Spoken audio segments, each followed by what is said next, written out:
வணக்கம் நண்பா. TNSTC latest செய்திகள். நவம்பர் 28 வெளியான தகவல். போக்குவரத்து கழக இயக்குநராக சிறப்பு செயலர் கார்மேகம் நியமனம். போக்குவரத்து கழகங்களின் இயக்குநராக துறையின் சிறப்பு செயலர் எஸ் கார்மேகம் நியமிக்கப்பட்டுள்ளார்.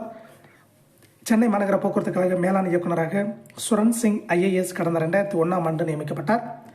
நிர்வாகத்தை அவர் சிறப்பாக நடத்தியதால் போக்குவரத்து கழகங்களுக்கு ஐஏஎஸ் அதிகாரியை மட்டுமே பொறுப்பாளராக நியமிக்க வேண்டும் என அரசு சார்பில் முயற்சி மேற்கொள்ளப்பட்டது. இதன் தொடர்ச்சியாக மாநகர போக்குவரத்து கழக மேலாண் இயக்குநராக ஆல்பிஜான் வர்கீஸ் ஐஏஎஸ் கடந்த 2023ஆம் ஆண்டு பொறுப்பேற்றார். இதேபோல் மற்ற போக்குவரத்து கழகங்களின் தலைவராகவும் ஐஏஎஸ் அதிகாரியை நியமிக்க நடவடிக்கை எடுக்கப்பட்டது. அதன்படி போக்குவரத்து துறை சிறப்பு செயலராக பொறுப்பேற்ற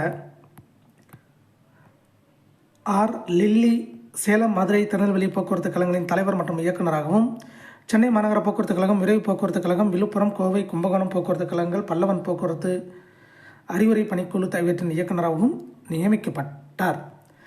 லில்லி கடந்த மாதம் பணியிட மாற்றம் செய்யப்பட்ட நிலையில் போக்குவரத்து சிறப்பு செயலராக எஸ் கார்மேகம் பொறுப்பேற்றார். இந்த நிலையில் போக்குவரத்து கழகங்களின் தலைவர் உட்பட லில்லி வகித்து வந்த அனைத்து பொறுப்புகளிலும் கார்மேகத்தை நியமித்து துறை செயலர் பனீந்திர ரெட்டி அரசாணை பிறப்பித்துள்ளார்.